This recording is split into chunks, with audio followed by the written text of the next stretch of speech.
the oceanic feeling as a like compensatory mechanism of the mind, right? In the way that, when we're young, and essentially like his entire idea, I think, of mental formation to some degree is the relation to the parents, because like we're so weak and small and vulnerable when young that we identify with with the large, strong thing like around us. Yeah.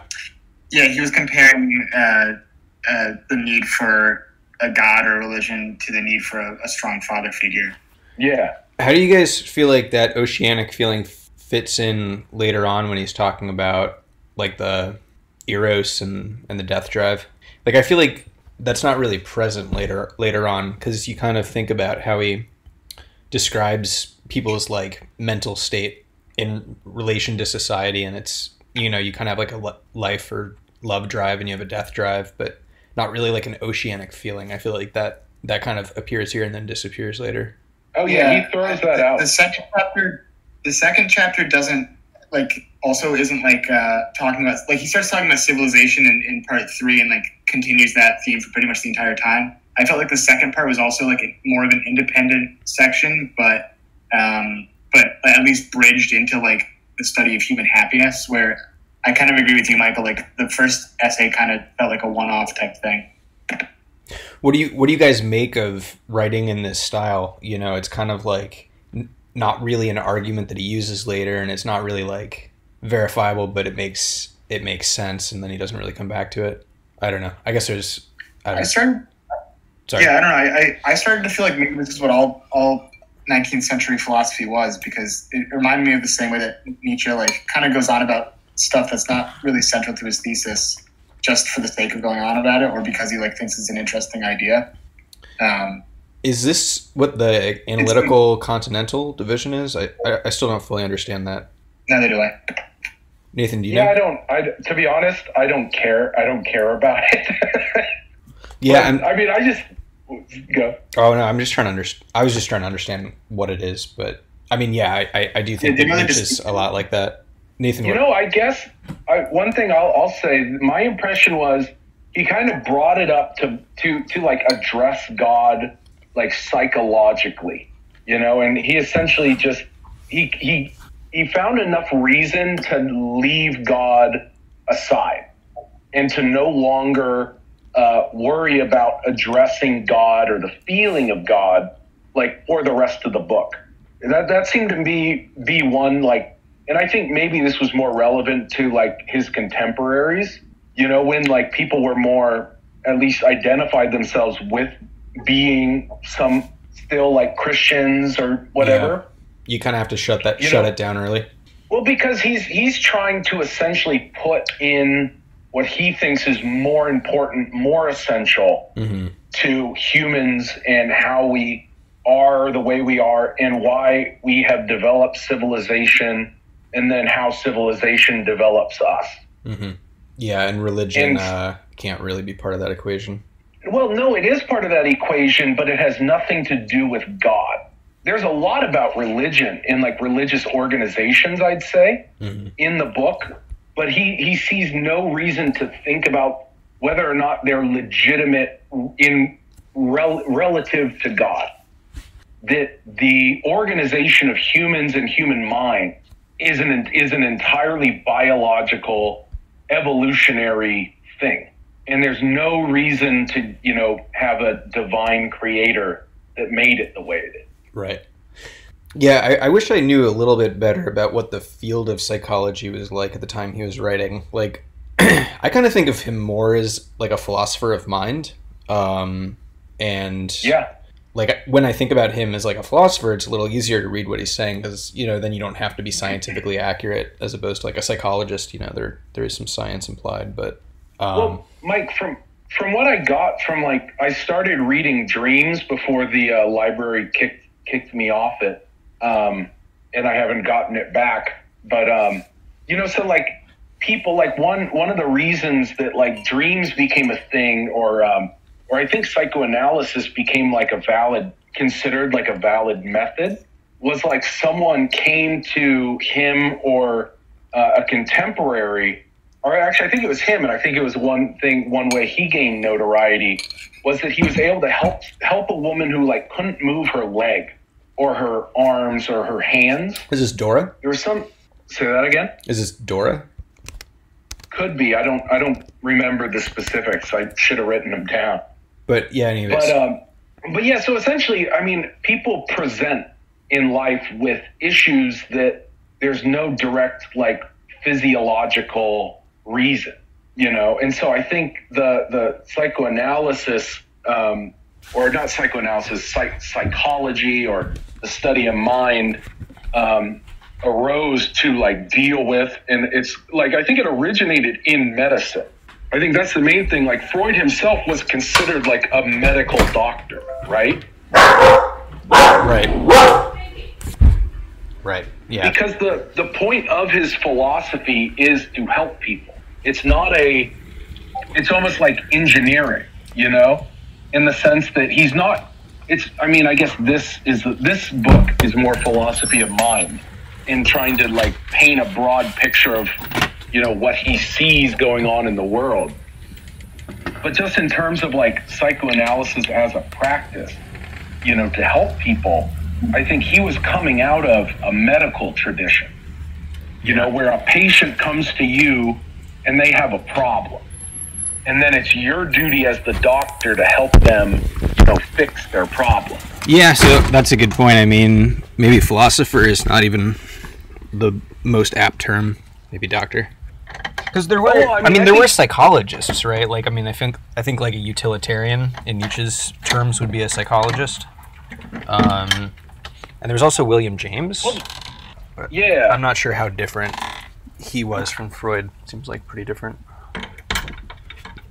Yeah, different. I think there's some overlap, though.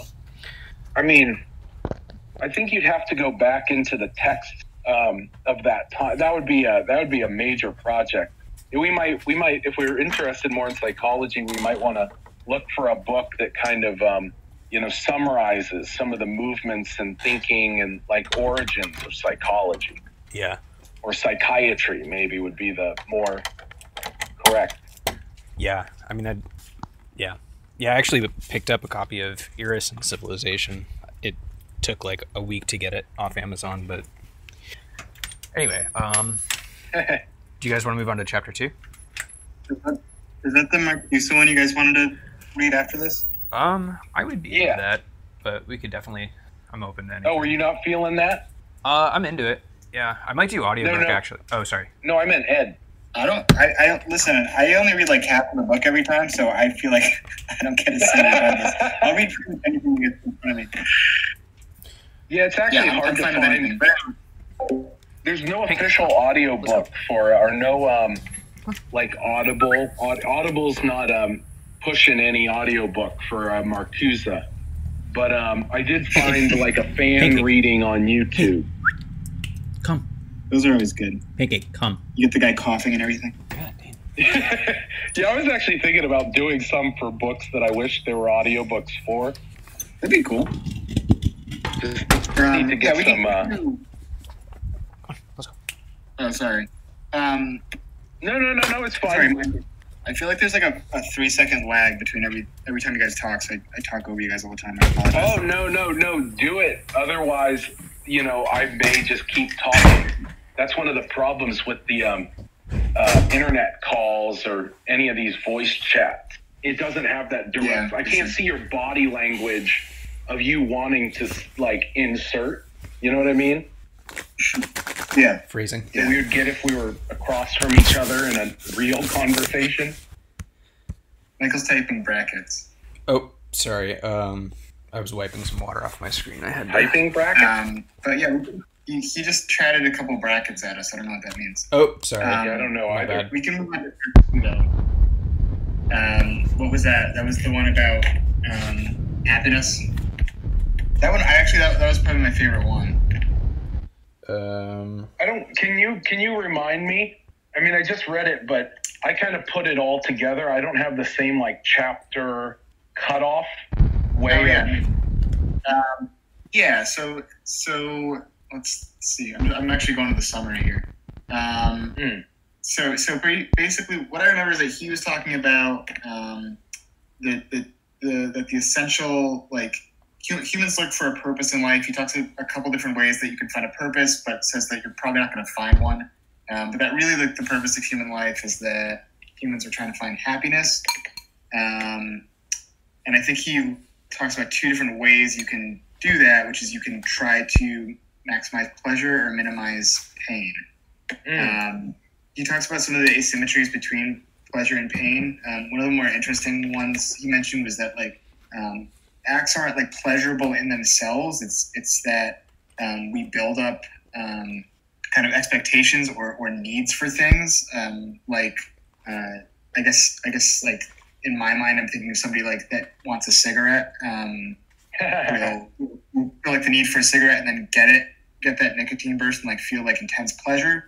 But then, once you've gotten that, like, it's almost like you've, like, emptied a balloon or something, and now it provides some comfort to continue smoking after that, but you need to, like, build up the need again before you can experience that pleasure.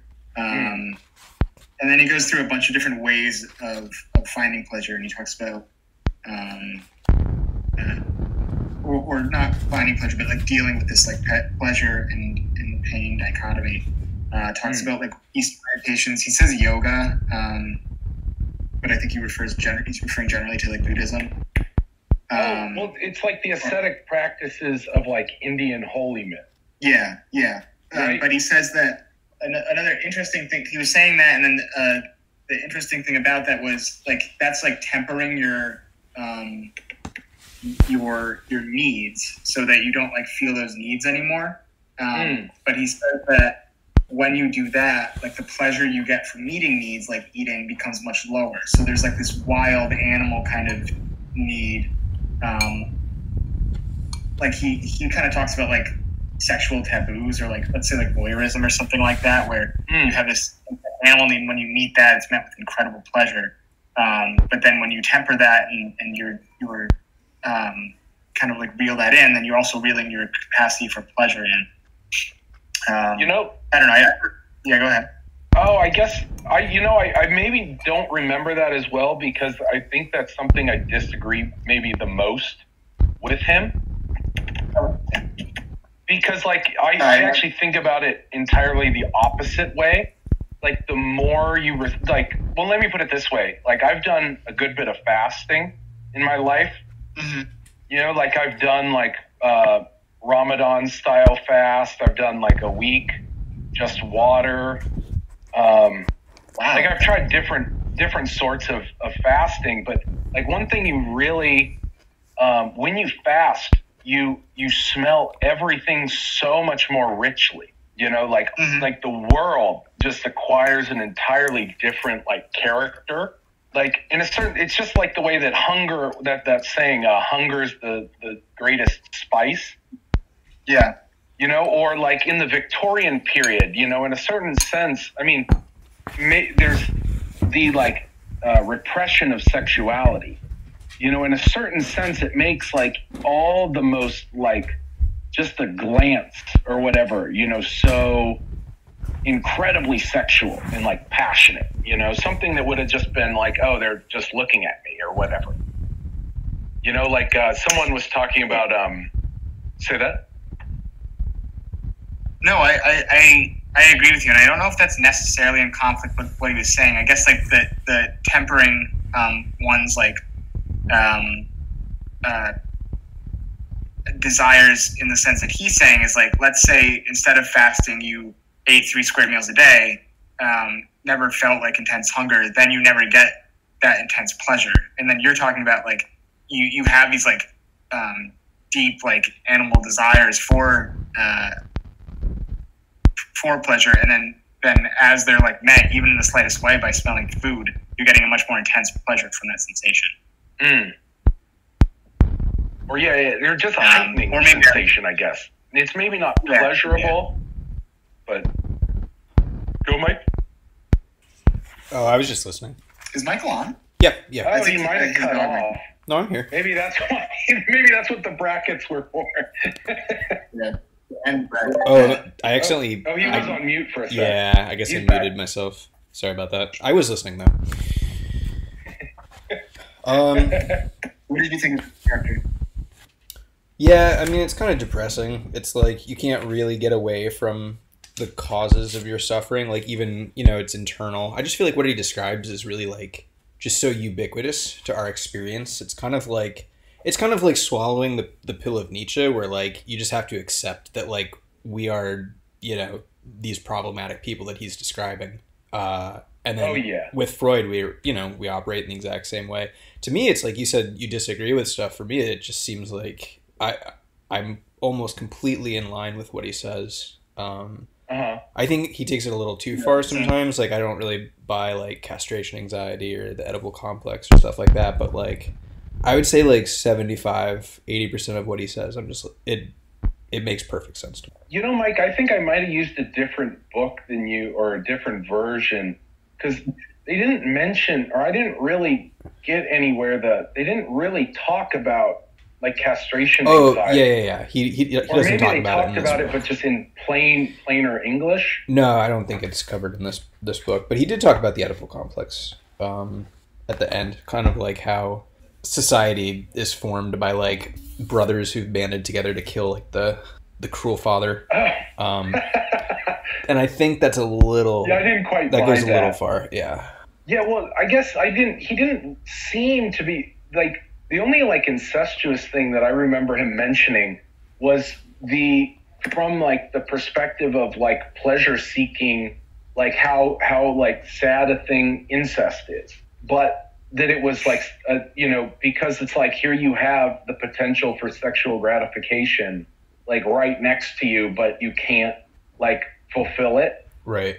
Or what did he call these? She wrote it down. It was inhibited love. Yeah. Or aim inhibited. It's so hard to say what it is, though. I mean, there's definitely some sort of, like, libidinal feeling towards, like, your parents individually, but I don't know. I feel like there's multiple ways to get there. It's kind of like how you have this, this general oceanic feeling, but, like, maybe that's a bad example. You have, like, this love, this eros, this love instinct, but it could be, like, I think he says it could be multiple things. It's like suppression or sublimation, I guess, of any sort of, like, instinct that you're, or I don't know. Didn't he say that the familial love was a repressed version of Eros? It's just society's norms suppressing that and saying, like, with incest taboos and stuff like that, it's the same feeling. It's just the superego is controlling it. Yeah, that sounds right. I feel like it kind of... Maybe this is the version I had, but it didn't speak much of Eros, or it didn't use, like, the terms like Eros Thanatos. It just talked about, what is it, like, sex drive or whatever. But I just, the interest... Sorry, what's up? It must have translated, I think, mine said Eros and Thanatos. Okay. Yeah, it must have been just the version, the way they copied, but... I guess because the main thing, or the way that this version made it sound, was not as... It was just more maybe common language. I guess... rather than like that he's saying, like, this specific named force. But It's just more like we as evolutionary animals, and biological beings, pursue, pleasure, and especially sexual pleasure. Yeah, I guess the point I was trying to make is that, like, you kind of have this libidinal attitude towards, like, a member of your family, but it could be multiple things. Though? Like, because, like, I guess here's where I'm going with this is, like, I think potentially the entire concept of, like, a mother is, like, an object. It's like displacing. Sorry, what is it called? It's objectifying a person. It's like the first instance in which you objectify a person because, like, you utilize them. And so they stop having personhood in your mind. They have, they're an object instead. And then I think that that's very different than what he's saying, which is that, like, they are an object they're, used for, like, sexual gratification, or you would like to use them for sexual gratification but can't. And I feel like you do sort of end up both of those ways as having, weird feelings towards your mother or sister or whoever in your family. But there's different ways to get there. I guess I didn't see, especially with like the mother, it wasn't so much like sexual as it was your like, because like not everything in life is sexual, right? Like, or at least, I mean, what was that metaphor? I like that metaphor. It's like when our sexuality settled down with us, or when men's sexuality settled down with them, rather than like a surprise visitor. Yeah. Did you guys get that one? Like, I just thought that was hilarious, like rather than, like other animals go into heat, right? How for us, it's kind of like a constant thing, and how like that we wanted women to be near us. It's kind of like his myth story for like the origin of like family or like marriage or like domesticity. Mm-hmm. Yeah. But I think eventually like what you pursue in society is in a sense, it's libidinal, but it's also sexual, I think. Like, I think and this might be like way too Freudian for Freud, but like you sort of sublimate your sexual desires, you displace them and you put them on like, you want to be famous, you want to be, rich, whatever this like, desire you have that's non-sexual in nature ends up becoming like almost part of your sexualized identity. Like it sort of wraps into this whole conception of who you are, and then that's part of I think that's part of your sexuality. Like but then that's your theory or Freud's? I don't know, I might just be repeating Freud back. But then I think what the effect of that would have is that like things you end up pursuing them through like for a displaced sexual reason. Like you end up like, the pursuit of like money gives you like, some level of gratification, and then you have to grapple with those feelings of gratification with like people denying you them, and then you go back into the cycle of like civilization denying you your own gratification through like this new sexuality that you've created. Did that make sense? I think that. Well, damn, I got to be honest. I probably need to do more like chapter specific notes next time. I made more notes this time, but it was more like again, because for me, there's so much that he addresses that's not like sexual. It's like it's pleasure seeking, but not in like a sexual way. Mm-hmm. But maybe they translated it in such a way that it kind of made things a little less sexual, when Freud himself may have made them more sexual. Yeah, I just sort of feel like because everything that is like is sexually appealing is some sort of like object displacement, where it's like, sorry. Well, because let me just mention, this is probably jumping ahead a few chapters, so you can rein me in. But when he's talking about aggression, and he's talking about how man like realize once they see another person, they see an opportunity to hurt, harm, exert themselves and their aggression upon that other person. I mean, either sexually or just to make someone feel pain, to make someone else suffer. Do you know what chapter that's in? I feel like 6 or 7. Oh, is that shit? Okay. Yeah, I was just thinking because, like, it doesn't... Like, he seems to build... Just in the sense that, like, we want to do things. We want to, pursue whatever... like, we have some, like, desires. I guess libidinal desire, But I guess I don't see libidinal desire as being pure only sexual. Like, because, like, is hunger sexual? Because, like, I feel like our first desire is, like, we want the mother to like keep us warm, held, protected, and then we want food, we want nourishment, we want, food, water, and warmth. Those are like the things that I first see as like libidinal, the like primary libidinal drives, at least as far as like when we're babies. Yeah, I mean, I guess the point that I'm trying to make is like maybe there is no innate sexual desire, and maybe it is just all psychological displacement. Like your entire sexuality is the result of internalizing civilization and like inserting yourself into it. And then it's like coupled with the physical acts, the physical act of like procreating. But those two things, like your sexual desire and then sexual intercourse, are like not inherently related to each other. It's just the product of like what civilization has done to us as we grow up. Sexual desire is? Yeah. Or you're talking about the form it takes in our current? Because no, I mean, in a certain sense, physical desire, like the thing that we have in civilization is the problem because we can't directly go after it, because like in a certain sense, civilization works by controlling our sexual desire. Mm-hmm. Because if otherwise, you just have, because essentially a certain sense, like the barbarian is the one who just does what he wants, right? Yeah, it controls it, but I guess I'm also saying it shapes it. I mean, not just shapes it, but is responsible for it in the first place. I don't know. I mean, I might just be conjecturing. Without civilization, we wouldn't have sexual desire, you're saying? Possibly. I don't know. It's really hard to do as a thought experiment because you can't, like, take yourself out of society. Right. Oh, actually, that's a good point. He kind of, like some of that stories, like the people settling down together, that really doesn't conform to biology. Because in a certain sense, like we were together in groups before we were human, right? Mm-hmm. In terms of like, if to the degree we understand our biological history. Yeah, right. Yeah, I mean, primates, probably even before primates. Yeah.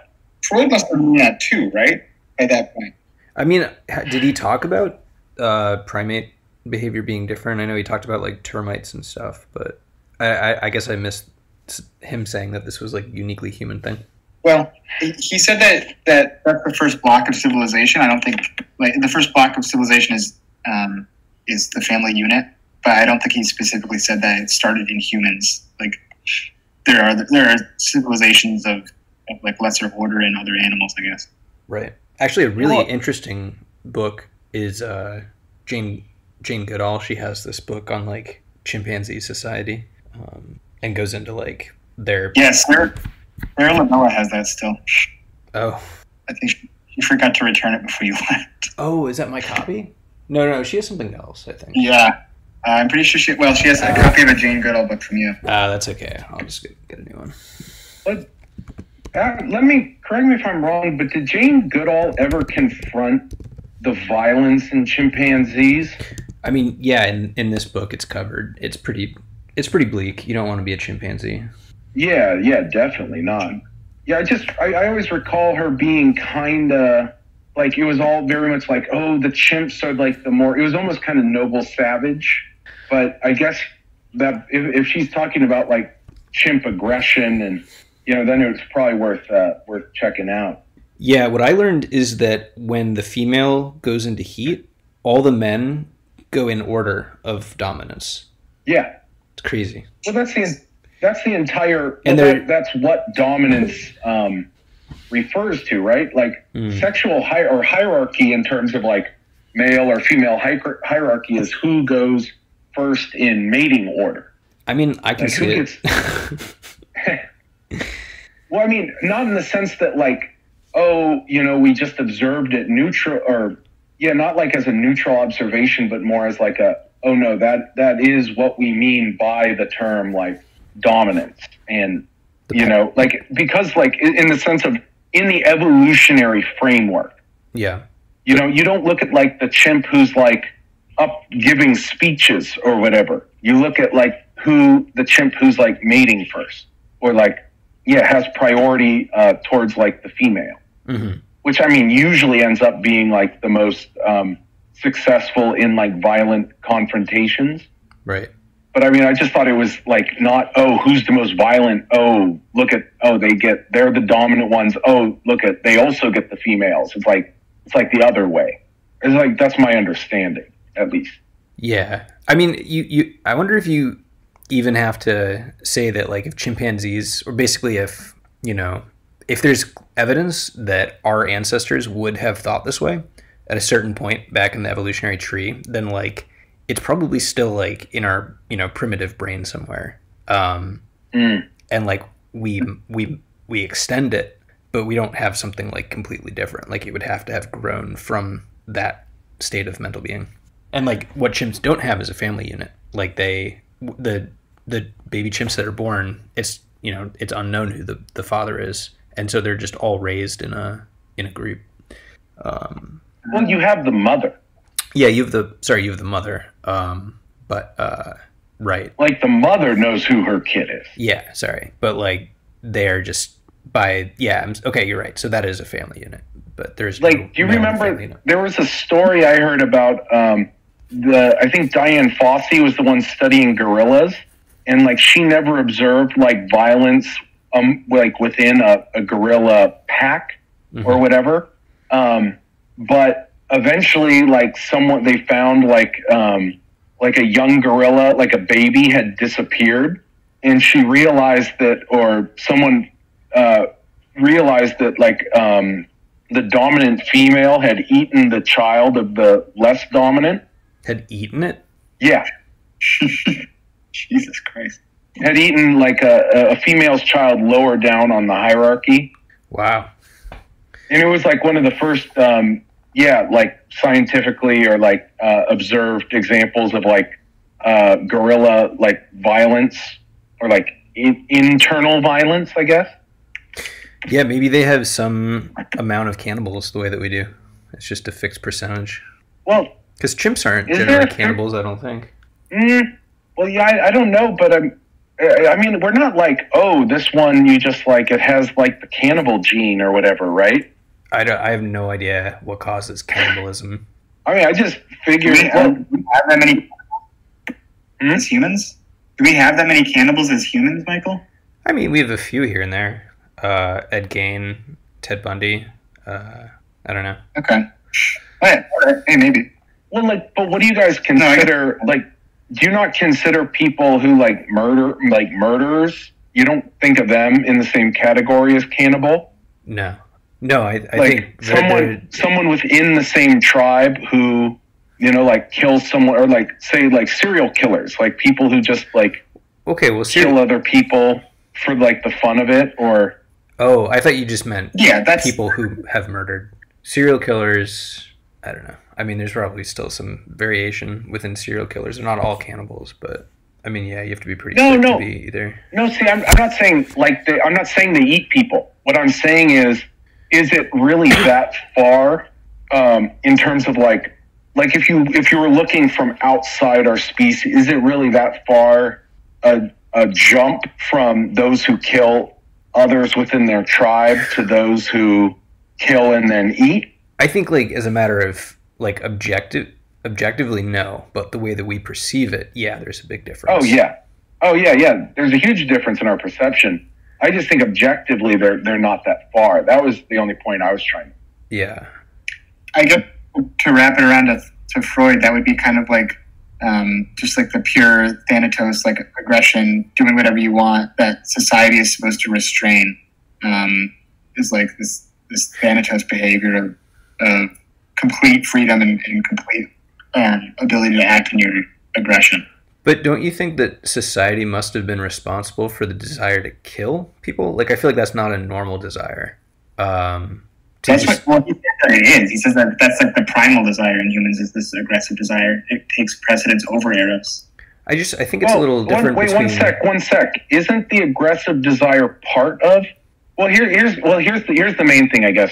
Where I recall him bringing up the opposing force, he essentially says, as I recall, there must be some, or we propose that there must be an opposing force. Not that we like see it, but that because we see love, we see the pursuit of sex and or libidinal. You know, the fact that does not just blow outwards, you know, in like mass orgy. The fact that doesn't happen means we must postulate a counter force, right? Like, he didn't say it's apparent. He said it's apparent because what we expect is not happening. Like Eros is not just, like it's not just, everyone's like sex and it's just not, and so there must be some opposite opposing force to that. I mean, I do recall him saying something about how like sadism is like an example of Thanatos or of like the death principle. But things got kind of murky for me in terms of like distinguishing one from the other. I don't because know it kind of seemed to be like in a certain like non-dual sense, in a certain way, like just the same way that I see the repression of pleasure as a pleasure itself, or as a way to heighten pleasure. Just the way that I see that, so like we have the strange case today where like we've never had a more like overtly hedonistic society. But yet on some level, we've also never had a more Puritan and like suspicious of sexuality in like every single place. Like we've never had a more Puritan society, like while at the same time holding up the value of like satisfy yourself, pursue your desires. You know what I mean? Mm-hmm. Like I guess I don't see today. Yeah, today. Like Freud doesn't mention this, but it's kind of like it's been brought up. Especially by Zizek, just the way in which, like, when our overt, like, social norm is, and like, obligation, when our duty is to, like, pursue happiness, pursue our desires, but at the same time, you have these things like, there was this teacher, I'm not sure if you guys saw this, like, in politics, somebody was being smeared for being on Tinder. He's, like, on Tinder, and he like supposedly had a relationship with a student. It's like a gay teacher. It's not even his student. It's just like a student. Like we've never been more suspicious or like against people being sexual, while at the same time, we're supposed to be like glorifying it. How do you feel like it? Does you feel like it broadly applies everywhere? Because I feel like in Portland is a lot more overtly sexual than other parts of the country. But you also have an incredible suspicion around, like in Portland, you also have everything's like, and like think about like sexual harassment or like any, like in the workplace. Like we've never spent most of our lives in zones that are so prohibitively anti-sexual. Like any sexual anything, just a mention of anything sexual can be like a reprimand in the workplace. Yeah, but I also feel like I have like friends that are sex coaches and like sex. I know somebody who's a sex worker. Yeah. And well, Mike, isn't that the most like anti-sexual thing though? In terms of like actual like pure libidinal like desire.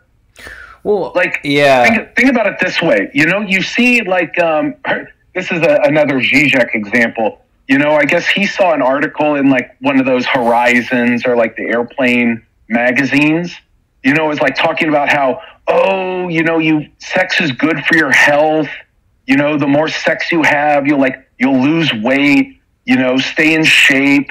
You want to French kiss a lot because like there's so many muscles in your mouth.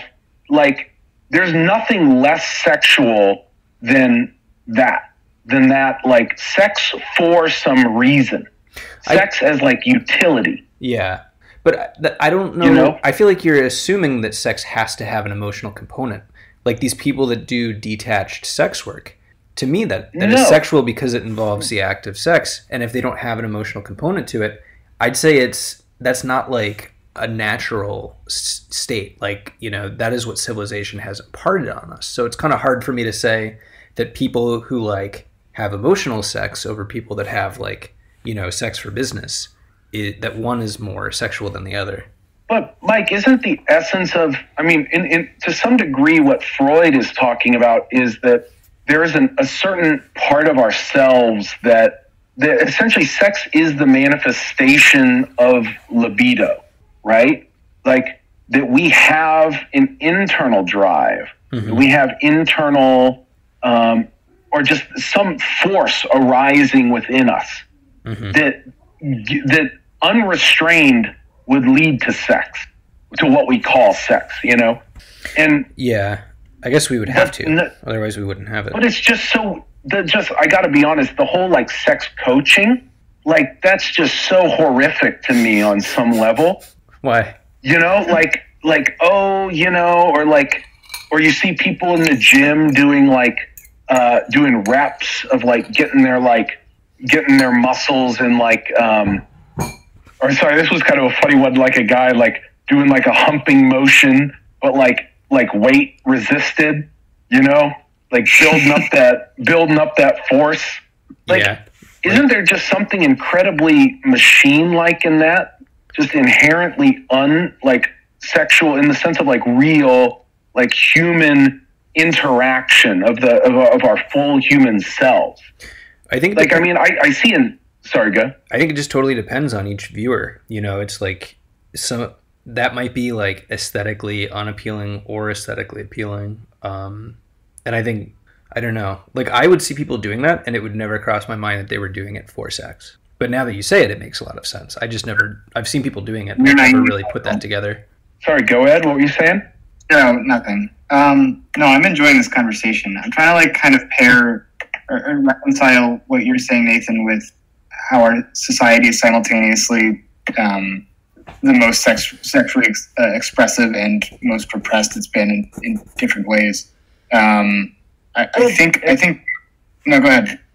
Oh, sorry. To bring a very recent example, did you guys see the trailer for that movie Cuties? Or have you heard about this controversy? No. Is that the movie? Go ahead. Yeah, explain it. Yeah, it's the young girls in the dancing competition.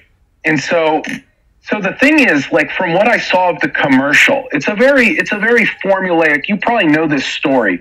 Like, it's the same as like the Sister Act 2, Breaking the Habit. You know, there's a kid in a repressive house. Their parent won't let them, you know, express themselves. It's telling them to like put on the veil or the burqa or whatever. And she's like, no, I want to dance. You know, I want to express myself. I want to live, you know, and it's like a, you know, preteen girl, you know, and then it's like, oh, there's a bunch of girls and they kind of like run away from home and they like form a troupe and like go off and compete and like win the dance competition. Like you get that archetype of a story, right? Like that's not an unfamiliar story in our culture. Right. You know, or like Footloose, you know, oh, the repressive church father won't let people dance. Right. You know what I mean? And like dance is like the most like sexual of any of our art forms, right? Yeah. It's the body in motion, in ecstasy, you know, like moving to the rhythm with another. We're talking about tap dance, right? I'm talking about all dance, even tap dance. Yeah. Nothing turns me on. I don't know.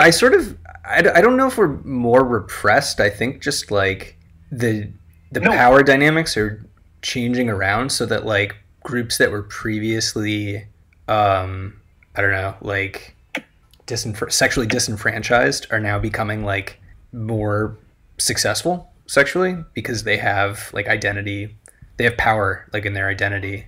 And then I think it's also kind of shifting a little bit where like they have the ability to deny sex in a way that they didn't before, like calling. Are you talking women? Yeah.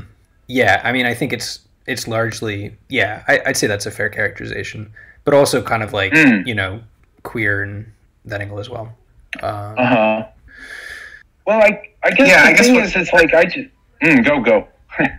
Yeah. Just to finish what I was I feel like kind of like what Michael was saying is that we want to, you know, give people as much sexual freedom as possible, but we know that sex carries a lot of like gnarly things with it, and that if you give everybody like full sexual freedom, a lot of bad stuff will happen, like rape and harassment and stuff like that. So we're seeing this like raise in like this kind of like sexual awakening, but also like putting these restrictions on things because we know as people become more sexual, you do need to restrict a lot of areas and make sure everybody's like kind of on the same page, so gross stuff doesn't happen. Yeah, and I guess I don't really think that it would be an orgy if, there wasn't some sort of like repressive force in society, because women do have to be selective about how and when they have sex, because they can end up with a kid. Sure. But I guess I'm just trying to make the point maybe that we're less repressive than we used to be. It's just the people that are allowed to be more sexually expressive are not straight white men anymore. It's kind of, that's what I'm saying. It's like the power dynamic has shifted a bit, which actually kind of means if there's, sort of a power binary, like either you have it or you don't, when you don't have it, does it mean that like you become somebody else's sexual object without being gratified? Or does it mean that you are just not able to gratify yourself at all? I guess there's not that much. Sorry, say that again? Yeah.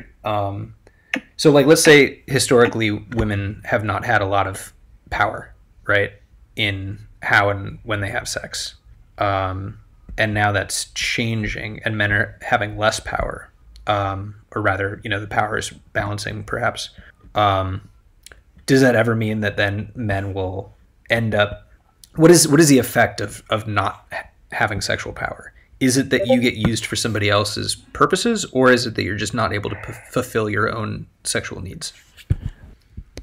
Oh, both? I mean, I think both of those are forms of lack of power. Both like the traditional sense of, like that a lot of women, or I mean, just essentially the one being raped, they lack power and are being used, Okay. But then there's also, say, think of, the male who can't find a partner, and they lack power and they are absent sex, so it's both of those, I think, are forms of lack of power, or at least lack of the ability to exert your libido, or fulfill your libido, fulfill your pleasure.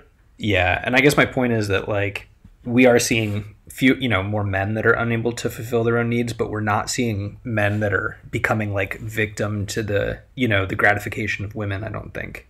And so I was going to say that I don't think men are losing power, but rather women are just unilaterally gaining power, which would mean, if that were the case, if everybody was more empowered, then we would probably be less repressed. Mike, I got to be honest, I personally don't like, that's a generalization. I can understand that like metric or that kind of tool from like a distance, but in a certain sense, I just don't buy it, because there's always been certain women who, just like the whole thing, like, like not all women are Fortune 5, or like of Fortune 500 CEOs, they're all men, or like 90% are men. Well, it's like, yeah, well, less than 90% of men are Fortune 500 CEOs, like 99% of men are not Fortune 500 CEOs. Like It's not, there's always been certain men and certain women who are more powerful than many men and many women. Like, sure, maybe the one at the very top is a man, but to say that like women don't or have never had power is also kind of silly. I'm not making the claim that they've never had power. Okay, but it's just what I just wanted to make the point, because we do kind of make these broad things, or like, oh, all white people are the powerful ones. But it's like, yeah, but not always, not everywhere, like, I mean, sure, if you take like an aggregate, because again, like, and especially divvy it up by wealth, because wealth is not Gaussian, it does not follow a Gaussian distribution, but is much more of a fat-tailed distribution or Pareto distribution. Of course, like if you take if you average out a fat tail, oh my God, the fat tail dominates. Who'd have thunk? Yeah, but I think you have to look at it that doesn't mean anything to the average. That doesn't speak to the average, because it's not an average way of looking. But I don't think that there is never an average perspective, though. It's always small scale perspective. How do you relate to your fellow humans? And in that case, I think being white still does possess an advantage, even if you are poor and white. It can. It can. But think about it this way. What if, because you're white, you think you're entitled to shit, and you think everything's going to just come to you, you know? And so you don't do anything. You don't put any effort in. You don't, you know, because you think, oh, you know, I'm destined to have the good shit. You know, you never learn how to do anything to get the good shit. You don't ever learn, you know, what is actually required of you to you know, so in that way, being white I feel like that's the condition that most white men bitching on the internet have right now, right? Is like they were told something. They were given a like, you're, you know, the inheritors of this great thing, and then they don't get anything from it, and they're like, hey, like what happened to me, you know? Like black people don't have the same like midlife crisis that like white guys do, apparently, because like, or they aren't as disillusioned by America because they never had illusions about America. You know, does that mean that they're better off in society? No, but in one way they are, you know, that's what I mean. It's just, I just want to say it's more complex, and I really dislike the kind of reductionistic, like, oh, it's this group versus another, you know, the kind of very simplified, like racist discourse, you know, online. Let me ask you. So, do you feel like the average white person is not any happier than the average black person? I honestly don't think I think that's impossible to measure. But then why are we talking about measuring averages? Let me put it this way. I think the average white and black person are both miserable. I feel like you're sort of dodging the answer there.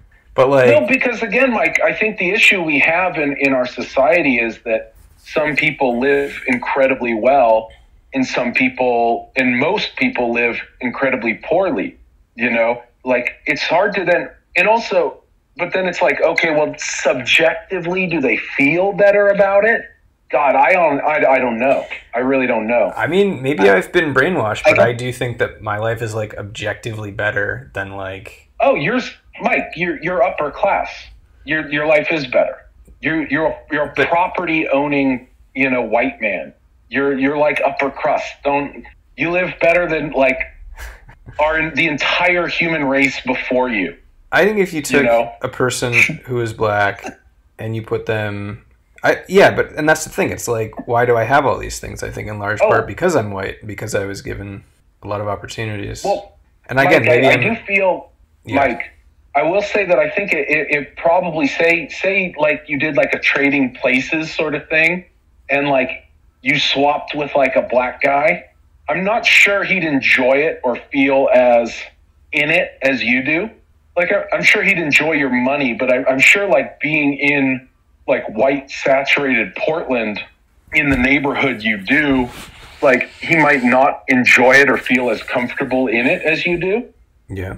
And I do think the fact that all the good places in America are mostly white, like I do think you would feel out of place.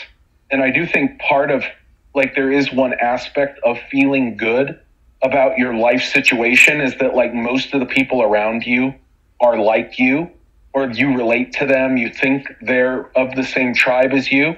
And very often color is a part of that.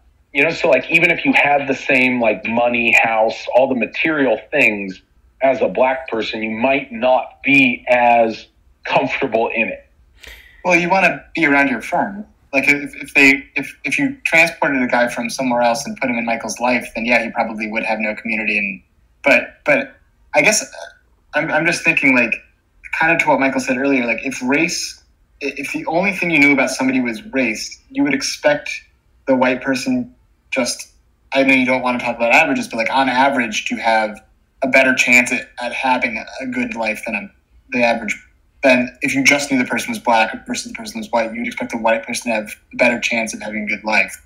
And I think like there is a ton of nuance that's missed in conversations like that, but that's overall like what people are talking about when they Right. White people feel this way, and I think black people feel this way, at least in America. Oh, that everyone thinks that white people live better? Yeah, and so maybe there's some truth to that. Yeah, I mean, I definitely think that's something that people think. But if a lot of people think that way, maybe there's a good reason behind it. Well, I guess that's what is that ideology? Like Zizek talks about, ideology today is not like we don't believe it, but we believe someone else believes it. Like that's how our cynical reason works. Or like because we're too cynical to like sincerely believe anything, but we do believe that like there is another person who does really believe it. Yeah. Like, I mean, in a certain sense, because we hear that everyone believes it and like that those are the statistics. Well, because we believe statistics. I guess I don't. Well, but we're not really equipped to But have an opinion on our own. Like we really can't just take our own perspective. I don't know. We can't? Yeah, it's all. I don't think so. I think it would all just be a series of anecdotes based on what you see. Hey, would you guys? I'm curious because like, well, I'm really thinking about like superego formation right now. Yeah. And because like in a certain sense, what would you consider what we're talking about to be the superego, or not, or is that like too far of a reach? This idea that white people have it better is the superego? Yeah. Or that something that we all know. Yeah, I mean, because we are talking about what's just as opposed to what advantages us. So in that sense, we're pursuing justice over our own advantage. So I would say, yeah, that's the superego. Wait, what? Wait, how did we get to justice? Well, I mean, we're talking about if you take the idea that white people have it better, then necessarily it follows that there must be some justice that must be made. And this sort of moral reasoning, I would say, is in the realm of the superego. Yeah, well, because we're not taking a position that advantages us maximally. The position to take would be for us to be racists and oppressive white people who would press our power to our advantage. That would be the id. Yeah. Damn. But maybe it's not. I mean, I don't know. I think you can only understand race on a very intellectual level. You don't really, I don't know. And if you have internalized, like, hating somebody because they're black, I don't think that's the id either. I think that's probably just some sort of, like, projection the way that we do for things that we find, like, sexually desirable. Well, Mike, I'm really curious how much of the race thing or the way that we segregate ourselves via race is also part of trying to fit ourselves into this system of or of this whole like story. Like it's just kind of so like it was on Very Bad Wizards. They had an episode. They were talking with someone about empathy. I think I forget the exact episode. It was relatively recent, but he was talking about how he'd done they had a guest on, one of their friends, and he wrote a book kind of against empathy as like the highest virtue, so to speak. And one thing he said was that kids, like very small children, like they will tend to like pick someone whiter to them, or like they try to look for someone who's like similar to them. But like one thing is that kids, when you're presented with a white child and a black child and a white child who speaks with like a French accent, they'll prefer the black child to the French. Like that there's something like in terms of like how we distinguish like who's one of us, like, or who's like us. Yeah. Like color is almost less important than like accent, and especially like the French accent. Interesting. That tickled me so hard. Yeah, I mean, I feel like if we were to find a society that was truly egalitarian in terms of race, then it would show that when things are not egalitarian because of race, it is, not the natural way of being. It's something that we have conditioned ourselves to do. Yeah, I guess, and I also just wonder how much of the way in which we talk about race and like everything kind of comes down, everything is like a result of racism, like historical racism, and like that's the most important thing. And like how does that divide us and like prevent people who could otherwise interact and be friends and be closer to each other? Like how often does that actually create a divide amongst us, Like I've been thinking for a while how like I almost feel like there's some race war is inevitable just because that's how we're so damn determined for that to be the most important thing about us. And so if like, and it just seems like it's said that it's like, oh, we're confronting racism or whatever, but it also on some level, we're not confronting history, but at the same time, we want everything presently to be about race, you know, and like to the point where people are saying like on Twitter, you can't use like black reaction gifs because like there's something essential to being black that you cannot understand, you know? So like there's a group of people, it seems, or there's this air about the internet that we're not allowed to relate to each other. Yeah, I mean, there's always going to be people pushing the Overton window, but I don't think we can look at it like a static thing. I mean, racism has been in America since its inception, and I think that things are trending in the right direction. I don't think that there will be a race war. I think that things will slowly get better over time, but yeah. But you also see the pie shrinking, right? See the what? The pie, like possibilities. Like be it the earth, how much the earth can support, or, I mean, don't you see that as like decreasing or diminishing? Yeah. How does that in the future relate? Yeah. I mean, I think we've talked about this. I think we talked about some it time I think out last from collapse. time Yeah. But well, just because in a certain sense, the vibe, the feeling I get on the internet and in our society is, and like why we're trying to create these clear lines between our group and another group, and like why there's so much like this person needs to be like put, like, let's call it cancel culture, or I guess some people call it cancel culture, I guess. Yeah, just cancel people. Maybe that's too weighted a term right now, but just in the way that people are trying to get other people fired. Right. You know? No, I think it's bad. I mean, that stuff is bad when it's improperly applied. But no, well, here's the thing. I think the reason why that's the dominant like thinking is like is because we don't see there as being as much to like there's not as much booty to spread around, you know? There's not as much like surplus, and so we need to eliminate the people, like, so that we can have enough for ourselves. We need to make sure that there's as few people, you know, like that's potentially not in like a literal sense, but in the sense. Say that again. No, finish your thought. Finish your thought. Go ahead. Yeah, no. So it's just that what do they call that? Scarcity mindset. You know, I just think everyone's in this. Everyone feels it, like, and I just feel it in the air, like that. I feel other people are feeling this. I just think that people are going to, because that's what they feel like. It just seems like it's going to be a self-fulfilling prophecy. Eddie, what were you saying? I think you have to separate. I think our discourse is not what's up?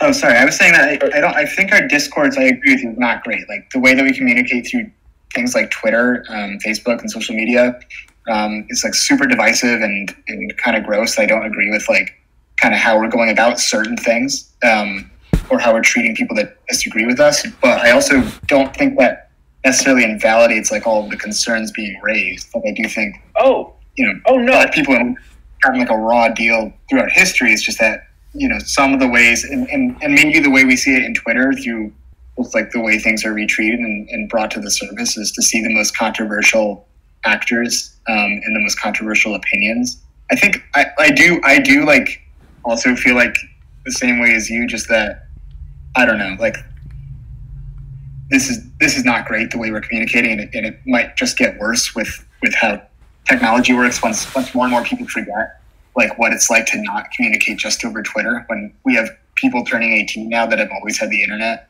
I think it could get a lot worse, but I do think it's still worth pushing all these ideas that are being pushed right now. Yeah, like Nathan, don't you think it's still compatible with being not a slave to your superego? Like even people who are, fulfilling their needs and being gratified are occupied with social justice. It's not just one or the other. here's what I think. Well, to bring it around to Freud, first of all, I don't think Freud is entirely saying the superego is a bad thing. Right. Because in a certain sense, one civilization does that I think points out, or he does point out, I'm sure, I just forget exactly how it's said or translated, but that like civilization essentially has worked. Like it has been an incredible force towards turning the entire earth into something that is hospitable to human life. Right. Like our civilization, in a certain sense, all of our problems are a result of our success and not of our failure. It's like it's just like to achieve success. It's almost like we've eaten a delicious feast, but now we have like we've got some major bowel issues. You know what I mean? Yeah. Like it's not separate from what has been good. So and like universally good. What's your view on what it looks like to navigate civilization well, to be in society but maximize your return? I couldn't find it again. I really want to find the direct. I forget if it was in a footnote or what, but he said just like perfectly. Yeah, there's like 3 footnotes that are just like all the book to me. But one of them, it was like talking about how we raise children to believe, and we tell children that everyone else, that they need to be good because everyone else is good. Yeah. And that we're essentially throwing them to the wolves, or because we raise children without the overt acknowledgement of human aggression and evil, that like we're not really preparing them properly for what reality is. Is there an overt aggression though? I mean, what's up? Is there like an inherent aggression though? I feel like kids don't become violent until violence is acted on them, and they do it as like as a reaction. Oh no, Mike, this is the part I agree most with Freud, and it's what I wrote. I thought you would have caught this, because it's like he says something where about the Jews have rendered a great service where they pulled down to the other people could like achieve some self-identity through. I think he called what he called it is the or at least it's translated. One second, let me turn the light. Where are you? The narcissism in respect of differences. Do you read this? Yeah, I caught most of that, but you're breaking up a little bit. But what was the very last thing you said? Where he's talking aggression. He addressed there. It's just fantastic. He essentially said, he summarizes perfectly everything that like you need to say to a communist, or like that I feel. Okay. He just put it in like one. You there? You might need to move a little closer to the router. If private property were to be abolished, okay, there would be no reason for people to fight amongst each other, and they could just cooperate. Well, and okay, I don't agree with that. Oh no, I'm not saying you do, but I'm just saying that, like, in that entire section, he paints from like a few different sides the issue that, because essentially it is. I'm not sure, again, because like the version I had didn't make, or maybe Freud himself didn't make an entirely clear distinction, or maybe it's the way that I understand things. I don't see dualism as being truly separate. I always see them as kind of, because they're on the same pole. Like if 2 things are polar, to some degree they're the same, or they're unified by being polar to each other. The way that a magnet is polar, the way that like hot and cold are polar. Mm-hmm. Like I don't see those as true that's like truly separate things. So maybe that's just me. I'm not sure if I'm reading into it, but or if it's the version that I You guys still read, here? kind of translated. Yeah. Yeah, we're here. Oh, have you been out? Ed, have you been in? Did I interrupt? No. I was just worried that I wasn't sure if you were had been following everything or. So let me just go back to the point I was trying to make, Yeah. which is, I think it's possible that a person could be raised without aggression, and maybe not, but I feel like the death drive is not part of the id. Like, it's not part of, your instinct. Instead, it is a reaction to society. And kids learn to be violent, they learn to be aggressive when they experience aggression in other people. They template from it. But I don't think that, like my dog, for instance. Mike? Yeah. Uh-huh. Oh, I just wanted to ask if you're going to raise your child like the Buddha. No, I think it's important that they are able to exercise the breadth of their emotions. No, I mean in the sense that you're going to hide from him aggression so that he doesn't learn it. Oh, I didn't know that was what they did to Buddha. Well, don't you know the story of the Buddha? The father He was received the prophecy that his son would either be a great king or a great spiritual leader.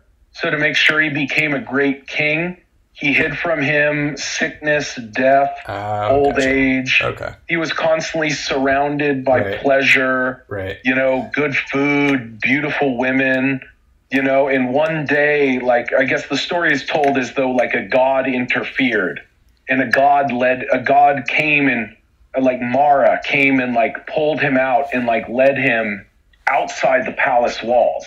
And out there he saw the sick, he saw the dying, he saw the hungry. And he realized, like, oh shit, like there's bad things in the world, and so that is what drove him to be the Buddha. Yeah. No, I don't think I'm gonna. That's what turned him onto the spiritual path to fight against the suffering of all living beings. Right. I mean, this is just a myth. I'm not even sure how Buddhist this is, or if it's just what I've heard. Yeah. It's like the Buddhist, like why the Buddha is the Buddha to some degree. Right. Yeah, I don't know. I mean, And so that's the thing though, is in a certain sense, I don't believe, because here's the other thing, that he talks about how, or he then kind of brings up, well, like say you were in a state of nature, or like, because we have been in a state of nature, because we can see that in other tribes who are closer to nature. And we can see, and even if we actually look at our own history, we see, oh, damn, like violence is suffused throughout it, like people, like he talks about how, when he talks about the narcissism in respect to minor difference, how, like, say, like, look at the Japanese and the Koreans, they're so incredibly similar, like linguistically, they're similar. I think actually in heritage, they're similar, like they're like cousins, or like the English and the Scots, or, God, I forget what other, he brought up a few other examples, but essentially they're close to us, but they're not, or like there's a lot of tribes I've heard of where, or like, I think it was among the Eskimos, I forget, the Inuits and one other tribe. There's like two major like tribes in Alaska. Like one was like I think they were like salmon fishers, and the others were like on the ocean, or like some used snowshoes, the others used like kayaks. And in some way they distinguished themselves from each other by like, we're not the people who use the canoes, or the kayaks, like like those are some other folk, like in the way that we distinguish ourselves from like our peers by like, right, like what's different about us, like I guess you'd call that ego formation, right? Yeah, like I mean, I guess here's where ego is formed. What's up? Well, here's why I have such a strong reaction to what I've been saying and advocating for things like social justice, even if what we want underneath it all is not that, which is the alternative is really just dreary. I mean, and really bleak. Even if you're winning, it's so lonely. if you're at the top, is that even a good experience? I don't know. Yeah. You mean like being an Ottoman prince? Right. Like you gotta, as soon as your father dies, you gotta book it for the capital, and the first brother who captures the reins of power kills all the others. Yeah. So like the best place to be is like not in the 1%, but at like, at 20% or something like that. Oh yeah.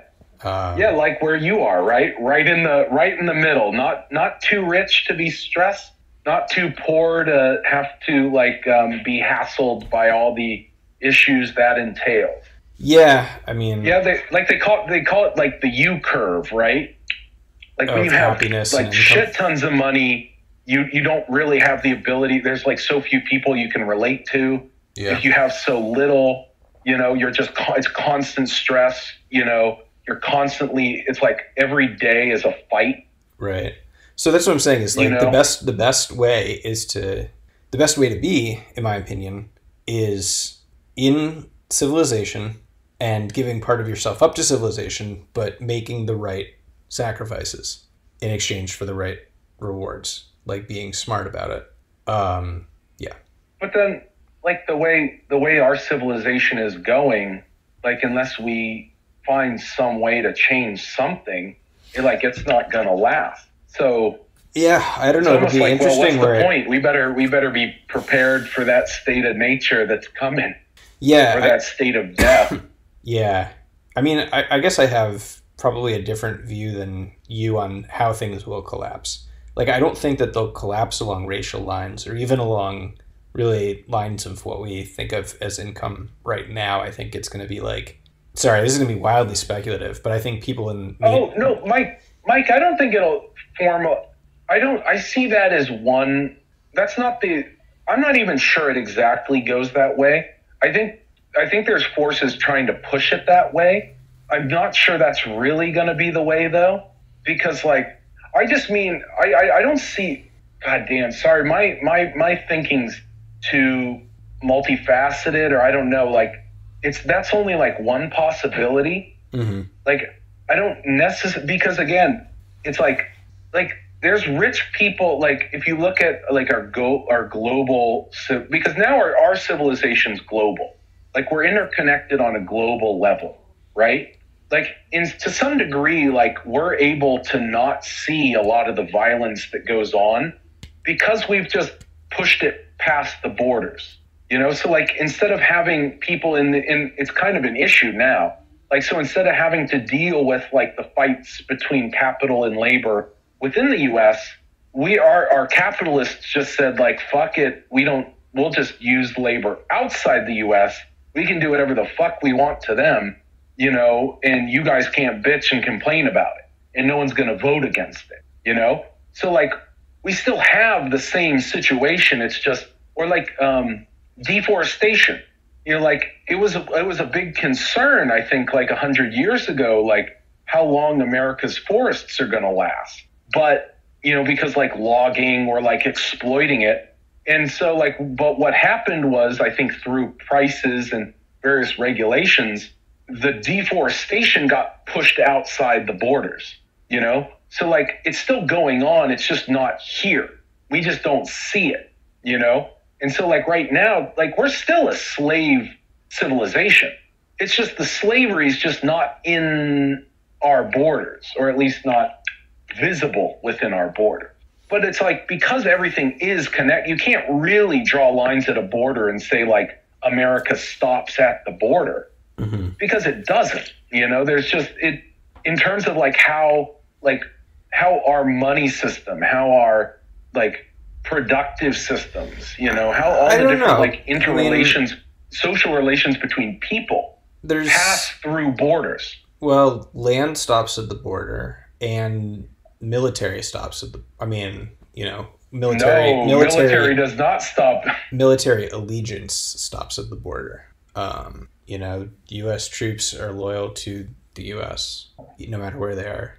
But I mean, what is that U.S. that they're loyal to? Are they loyal to you? Are you the you? It's like, who's the real people?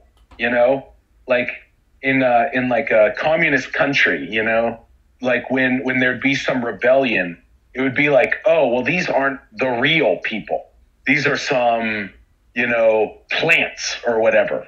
You know, you can always make the people you want to kill not people. I don't know. I guess, You know? and Like I could be wrong, but I really think it's going to be a war that is going to lead to global collapse. You know, or sorry, not collapse, but there will be another world war. Is how I think our lives will be most directly impacted. But Yeah. and I think it'll be a war between countries, even though Which countries? I mean, probably a lot of them will get. I don't know. I think a lot of them will get I'm just involved, curious. but I think largely between us and China. Yeah. I don't know. Do you think I mean, it'll be an actual physical like confrontation, not like the kind of shadow shit we got going on right now with Africa? well, think about why would it not be? Because the reward, if China were to win and beat us, is land, resources. Wait. What kind of war? Like a nuclear war? Yeah. Because there's no reward to that, really. It's your country's destroyed and our country's destroyed. I don't think all the country would be destroyed, though, right? Like, all the coastal cities would get nuked, but that's it? I don't know. Maybe not. Where's the country at that point? It's just like now like a city of kind of like a bunch of disparate cities without any kind of capital or anybody to control the country. Well, okay, this might be too science fiction, but I think what could happen is all the coastal cities get nuked, we get defeated in war, and then everybody gets rounded up and displaced, I don't know, sent off somewhere else, but all of the farmland in America in the center is still productive.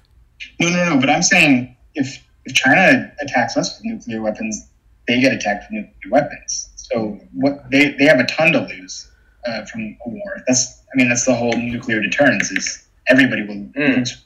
Well, It's really just I don't know. I mean, if you were able to ensure that one sides were intercepted or unable to fire, if I like think that's what they've been working 50 years on doing. That's why they have three different they have nuclear submarines, planes, and missile silos.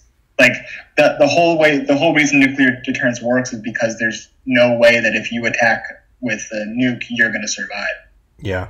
Well, I think I think a nuclear mishap is also likely, but I think it's much more likely that it happens because of poor management or an accident, like it almost has several times, rather than somebody saying, "All right, we're going to go for it because we think we can get it done here."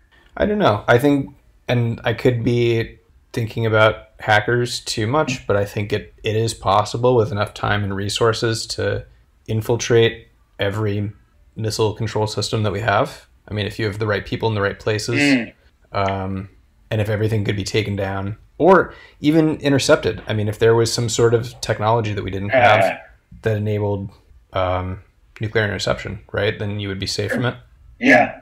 If we lose the technology battle, if we're so completely subsumed, I guess I see before we would ever go to war. I guess to me it seems like what do you call it? I just feel like internally we would break down. Like maybe it would become a war, but I feel like the only reason it would become a war is because our internal cohesion fails, and because essentially you can't mount a war unless you have, like, a war would almost be the best thing for us. Like a war would help us like reconstitute ourselves to some degree. Like if it was like justified on our side, like if we were attacked, like I'd feel like there'd be nothing better. Well, I don't think that there's going to be a war in which we get attacked, which is not nuclear. I mean, that would be very strange to me if there was another non-nuclear war between major powers. Yeah. I think, Michael, how do you feel about like nuclear terrorism or like cyber terrorism? That's the stuff that I was reading Yuval Harari's book, and that's the stuff that was really freaking me out. How terrorists really, they don't have right now any power besides to scare people, but with cyber attacks and nuclear terrorism, they actually have real power to do serious damage that isn't just like in people's minds, psychic damage. Who's this guy? That's Yuval Harari, the guy who wrote *Sapiens*. I don't think Michael's a fan, but I like that book a lot. Okay, because I read a book. It was about like a history of our recent cyber conflicts from like North Korea infiltrating like Sony to like Stuxnet. I forget what it was called. It was like Ultimate Weapon or some New York Times cyber correspondent. Yeah. Who like put it together. But yeah, it was just, I mean, because essentially we're like constantly at war right now. Yeah. But we're able to like publicly not, like none of our politicians are calling it that because they don't want it to be yeah, I like mean, now we got to show that we're not weak sort of shit, you know? Yeah, so maybe that'll be what does it. What does us in. You know, I don't know. I think climate change is the number one, and that's something that could cause serious internal struggle if there's a scarcity of resources. Yeah, but I mean that's what I think. I see bringing everything to a head. Right. I mean, because I guess I see these fires to some degree could potentially be, if not a result of climate change, then a result of like our inability to like properly like function with nature or with the natural world. Because like in a certain sense, like Nassim Taleb talks about it, how like our the way that our system is fragile, and that by trying to reduce volatility and control it, we actually create a situation that's like worse because we allow for like fuel to build up. Kind of he talks about like similar to like forest fires is like the stock market and like our commodity markets, how because it's all kind of fake now, because the markets don't really represent like prosperity in like in a sense outside of like there's numbers and whatnot, but it's not real. It's kind of detached from reality, and a lot of it's kind of made what it is by like the Fed like providing liquidity. You know, because politicians are interested in keeping their jobs or not looking bad. But in a certain sense, it's just not natural. And so if you can't do it forever. And when things do fail, they fail worse than if you allowed like with nature, like a tree dies, it's not a bad thing. Like even a forest burns, you know, regularly, it's not a bad thing, you know. But like when you prevent a forest from burning for like a long period of time, when it does burn, it burns a lot.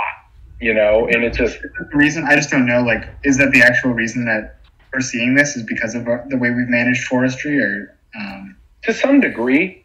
I mean, I know one issue we have because this kind of goes in line with like private property. You know, because essentially it's you're risking. You can't do. There's a limit to what you can do for like controlled burns. Like you can only do so much because, well, first of all, the it's not all in public stewardship, and even what is in public stewardship, you're adjacent to private land, you know, and you like public agencies don't have the budget or the resources to pay for people's property damage, and they, you know, the politicians who decide that it's or can pull the plug on it, you know, like they've got constituents, and if their constituents are like being moved off their land so that, you know, a controlled burn can happen or whatever. You know what I mean? Like there's a lot of complexity that's incredibly difficult to manage. Normally nature would just like shit would just happen. I say nature, but it's really just shit happens, you know, and everyone kind of picks up the pieces, you know, as Marcus Aurelius says, every living thing, you know, manages its little corner of the universe. Right? You know, they all kind of stoically deal. But I mean, that's just it is something I see. I mean, in a certain sense, like our entire global civilization right now, like we've seen this to some degree with COVID, right? Like what happens when you literally just stop, when you try and stop for like a month or two, or now like half a year, you slow down. You know, just like the immense devastation that comes about just from not continuing exactly how we have been. You know, I sort of have this outlook where if there is going to be some sort of catastrophe, some sort of global, you know, like what we've been talking about, at least I don't know how you feel about, you know, the land that you guys are going to have, but I am completely fucked. So there's really nothing I could do about it. Like it would just be the end, you know, it'd be my end. So it's really not even worth factoring into like how I structure my life or how I make, you know, choose my ideological positions, you know, which is why I feel like, yeah, I mean, let's try to have more, you know, social justice, even if, you know, in however many years there may not be this, you know, a country, but, you know, because if you can't do anything about it, then you're free to have, you know, some meaningful ideologies in the meantime, you know, even if they, Yeah, I guess for me, social justice is not, you know, if the country is 10% black people, you know, they're 10% of the poor people, 10% of the middle class, 10% of the rich. You know what I mean? I don't see that as social. Like, that's what I think is mostly referred to when we talk about social justice. But why wouldn't we see that if there were true justice? What's that? I mean, wouldn't we see that if there was justice? If there, no. I mean, maybe not. I don't know. I don't know. I try not to be too focused on like equal outcomes, but it does kind of make sense to me. Like, all right, is Nathan talking? Because I can't hear him, and I am interested in his response here. For some reason, he's kind of cutting out, and I can't hear him. Oh, I can't hear Nathan either right now. I think he, yeah. No, yeah, I can't hear him.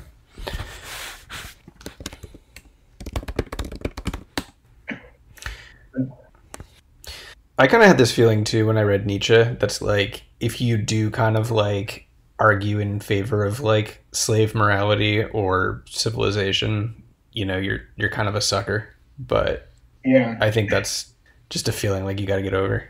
Yeah, I think so too. I don't know.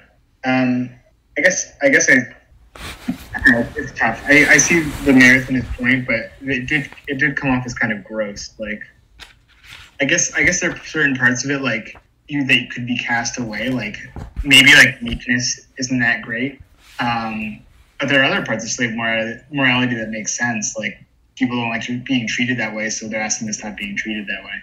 Yeah. I don't know. I think a synthesis is good too. Like I think there is something to be said for a morality that is about being strong and having personal responsibility, but also recognizing what extent personal responsibility actually plays a factor, and what you were born with genetically or like just socially plays a huge factor in your life as well. Right. Yeah. Yeah, I thought that slave morality. I don't know if people have like actually written about it or dare to write about it, especially with like that kind of charged language. But I think it does especially apply to the type of morality we're seeing today. Yeah, yeah.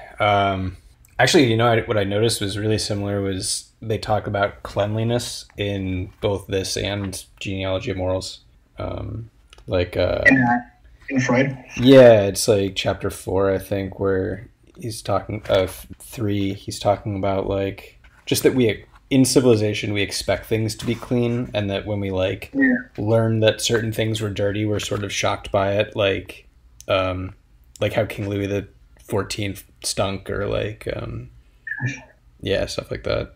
I don't know, and I thought that was really funny because it's like it's true, and also from Nietzsche's point of view, it's like this obsession with things being clean is, you know, this like slave morality. Yeah, I think about a lot like how people didn't brush their teeth until I don't know, like 100 years ago, and how much that one must have just stunk to like be near those people. But I guess you'd be used to it, right? Yeah. Yeah, and I try not to, I don't know, I feel like people who put too much of an emphasis on their appearance are like kind of suckers in a way where it's like there's so much time they could be spent pursuing more meaningful things, but there is like some sort of base level of hygiene that you need. Yeah. Nathan, can you hear us? Oh, now I can hear you, yeah. Okay, yeah, we can hear you now.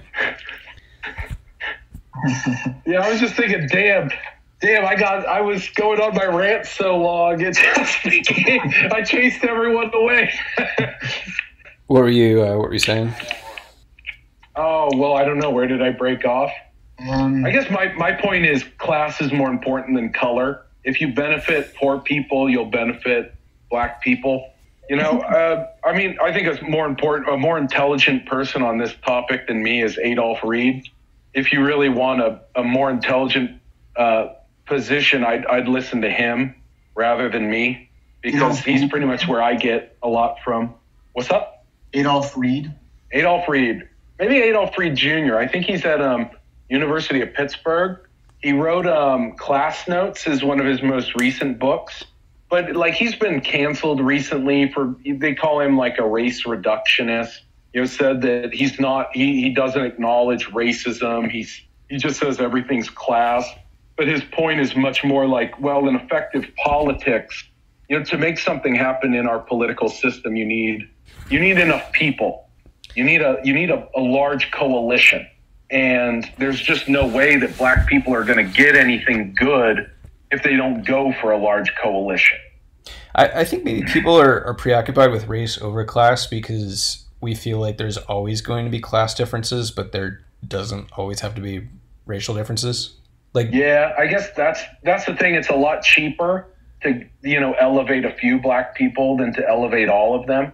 Yeah, I mean, I guess I don't really know the economics behind it, but I would guess that once you have a certain number, like if you have a strong black middle class, I think it will perpetuate, as opposed to like something that you have to prop up. I think it's like there are systems that once we put in place can kind of keep going of their, on their own steam. But Mike, why do you think, I mean, I guess I don't see black people as needing propping up, because I think they're strong human beings, I mean, I'm much more of the model of like remove the boot, Yeah. But I think in a certain sense, our class system, in a certain sense, people are high class because other people are kept low class. Yeah, I guess I just don't know how you treat that, because I think wealth does have a tendency to stratify. Oh, I don't think you do.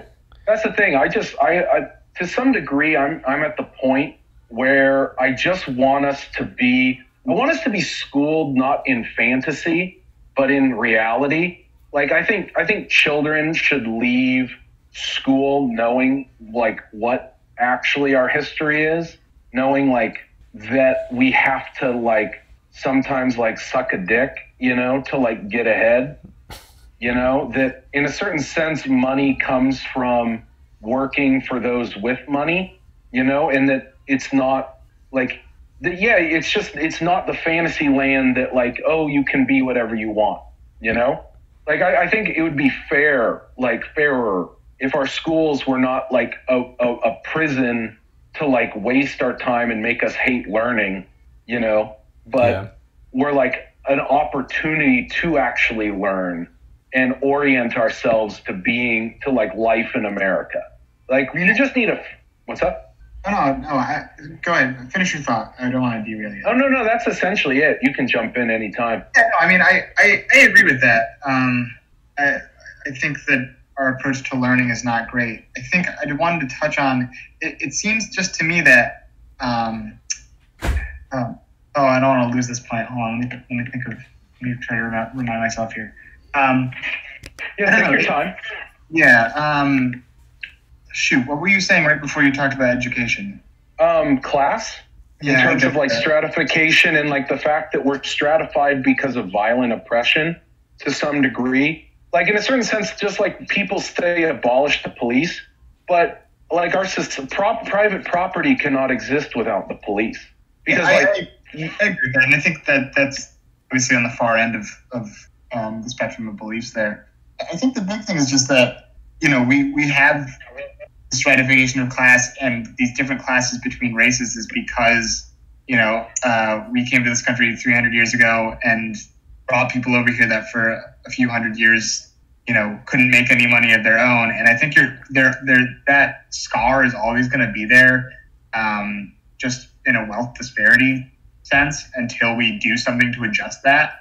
And then after that, we can just rely on principles kind of and say like, okay, now we've done some sort of reparation to this damage and people can fend for themselves. People can, suck a dick for society or whatever you had said. But I think it's pretty important that we recognize that the reason that it's like this in the first place is because that in our history, there was something unfair done.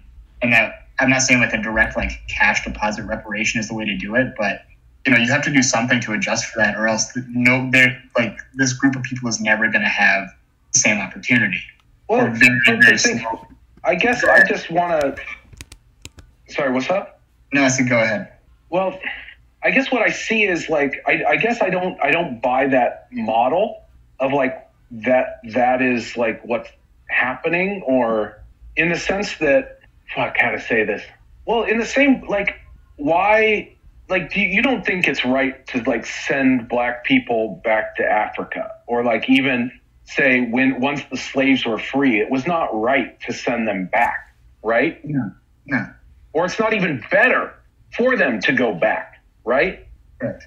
Because like I don't believe that, like because in a certain sense, like yes, that was a violent wrong, but it was also an opportunity. Like like Malcolm X, like Malcolm X, he didn't go. It wasn't like Malcolm and then like insert my original name. It was X. It was like, no, like we're cut off from that past. We've been cut.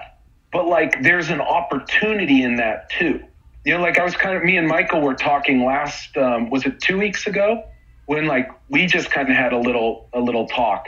What was the last book we did? I think it was Descartes. Yeah, but because it's essentially, like there's a lot of talk now about how like, and it's kind of talked down as like how, we're like the imperialist, but like to some degree, imperialism is like freeing to like the lower classes of the areas that we colonize, right? Like to some degree, like to the degree that people are incorporated in say like a global market, like the market is bigger than their caste system or whatever their traditional repressive apparatus was, And so like the upper class of our colonized places may be like really pissed off, like I think it was Penn and Jillette made the point that like, the Dalai Lama just wants his slaves back, because like in a certain sense, he's like the king who got kicked out of his kingdom, and he wants to go back to being to having this like nice harmonious society that he sits on top of. But it's kind of like, well, fuck you, like we're giving your people a better shot, on some level. And so like, maybe yes, people deserve a chance, but I guess I see the chance or like our actual systems of like how resources are meted out. Like that has much more to do with like how money is distributed. It's much more to do with like, okay, well, like it's banking and insurance. And like no one ever talks about that. No one really talks about how insurance, like actuary tables and like statistics are like a repressive way of keeping us in the past and like reinforcing the past, right? Because like in a certain sense, statistics and actuary tables always draw their data from the past, but we never talk about, well, like why things were that way in the past. Like we talk about, black people are poor and violent. And it's like, and so then like that's captured in statistics and then it's acted on as a neutral thing, but it's not really neutral at all. It's like, that's a very, and then of course it's reinforced by, you get enhanced policing, you get, and so you get all these things. And I just don't see that. Okay, in a certain sense, that's natural. Let me go. Yeah, because you had said, places that are colonized end up integrated in, global society, and they're a little better off in some ways. But if there was a, uncolonized place today, like take Papua New Guinea, for example. There is no uncolonized place, Mike. Well, Papua New Guinea is pretty fucking remote. Even in the depths of the Amazon. Well, think about Papua New Guinea. Like, even in New Guinea, they've got like cargo cults because like our manufactured goods wash up on the beach. That is not the same. Must be crazy. That's not the same as colonizing. That's not the same as colonizing them. Like if we're saying, they've got anthropologists coming around. That's different. They still have a little bit. Okay, a little bit, but not much. But my question, I think, will still stand. Do you think that we should try to integrate them more into global society? And I suspect the answer, most people would say no. And so I think what that shows is that it's not unequivocally good to have been integrated in this global society. And what we've done by taking slaves out of Africa and bringing them to the U.S., sure, it's not good to send them back afterwards, but that's not the same as saying it's, their situation has improved. It's basically I think that you can't put it back. Patrice O'Neill for this one. Yeah. I don't know. I think that there is still some justice that's owed, because I don't think it is as simple as sending them back, and I don't think it's as simple as saying that their condition is better than it was. Solely because no, Mike, I'm not saying to send them back. What I'm saying is I'm trying to use that as an example of that the kind of ridiculousness of like righting the original wrong. Like I just don't even think I think the cat's out of the bag on that one. Oh, but Mike, here's maybe the more important thing is, in a certain sense, we're talking about like we're kind of like making a model, and we're kind of like in a certain sense it's like we're setting up an equation.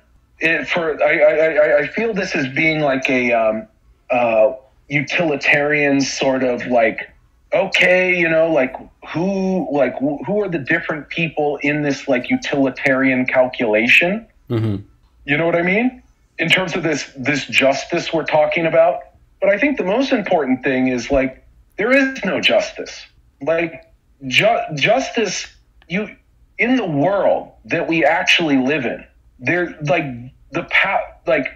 are people above justice. The people who meet justice upon, like in a certain sense, justice only exists for the lower classes. Like justice is not a universe. Like we're already kind of in a very like God is with us right now. Let me put it that way. Like we're trying to take this like divine perspective that we have no right taking, and we cannot take. First of all, there is no force in the universe that will judge. There is no God to judge us. Yeah, but that's not required. Right? That's not required for justice. In a certain sense, it is, because or at least in this sort of like in the sense of talking about justice in this like what should be done to like right a historical wrong. Like we're already like smack dab, Judeo-Christianity here. Literally, like for whom, towards what? It's sort of ridiculous, is what I want to say. Because what's going to happen is the strong will do what they will, and we'll like shuffle around. And again, I will say it's ridiculous in some context, but what is the alternative? Like what? Mike, you're breaking up a little. What is the? I heard ridiculous, and then. Oh, I said sure. It's a little ridiculous in this perspective, but what is the alternative? Like it is the pursuing justice, as flawed as it is the best course of action. Because if we don't do it, it's going to create a worse world. I guarantee it. Okay, so I mean, in that sense, we're talking about what will make a good and a better world, right? Mm-hmm. Like it's not really like what you mean by justice is like what actions do we have to take to make a better world? Yeah. See, because like I don't see just pure pragmatic, like I guess because here's the thing, like why is the world the way it is already, right? Yeah, I think the world is a series of power coming from the haves to the have-nots. Like it's just been a progressive series of Mike, concessions and revolutions. Get that?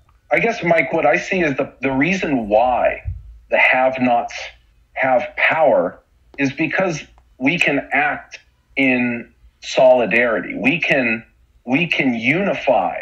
Just the same way that civilization is, the incredible transformation of the world has been done and could only have been done by our collective power. Right, and that's what in coordinated ways. And that's what I see as happening right now. This is another kind of, social revolution. It's quiet compared to the French one, but like, yeah, I think this is a further broadening and collectivizing. I don't know, just a broadening of power. I guess I don't see it as a broadening of power. I see it as a handout, so we don't have to broaden power. Maybe that's my main, like, what I see in terms of like modern social justice. Okay, well, is like we won't give you more power, but what we will give you is like we'll let someone represent you, and we'll give that person power. I think a symptom of not having power is that you feel insecure. So like, I think a lot of black people in white society feel insecure. And what we're starting to do is see white people are feeling insecure.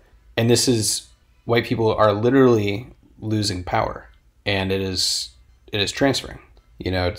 I guess I've seen, from what I can tell, like historically, like white people have been, all people have been losing power for some time now. Like our power has been eroding slowly. Like, I want to say over like 40 years now, at least. There's been certain structural changes that have led to pretty much all of us having less power. Mm-hmm. And I guess I just don't see that fundamentally changing. I don't fundamentally believe in like communism as a like solution, similar to like what Freud says, because like they don't really it's not really a solution. It's like it's kind of like on faith that like, when human beings are not arranged or organized by capital, or by the profit motive, that somehow we'll organize ourselves in like only positive ways is just ridiculous, because, we were organized before capital, and it was not in very great ways, I agree. I think markets are important. I think people kind of undervalue capitalism because they forget what came before it. But I don't think you'll have to resort to communism or even like full on socialism to just kind of like right certain wrongs. It just seems like so obvious to me that you have one group of people that benefited from a social wrong 150 years ago, and one group of people that were hurt by it, and the legacy is like still so clearly there. Like, it only makes sense to me to find some way to redistribute that, just so that at least the people in your country are on the same playing field, like from birth. I guess what the force I see with why the wrong is kept there, like, I feel like there's, I guess maybe this is my own personal suspicion.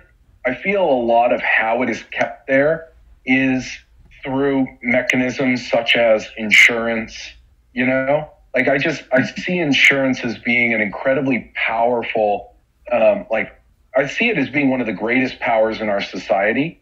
Interesting. In a certain sense, because it doesn't, as like Nassim Taleb has elaborated, it doesn't actually work because the fat tails are too big, because essentially you can't prevent or the gains throughout time, in the like, because essentially it's like you pay now, and then like when a disaster comes, like you're covered, kind of.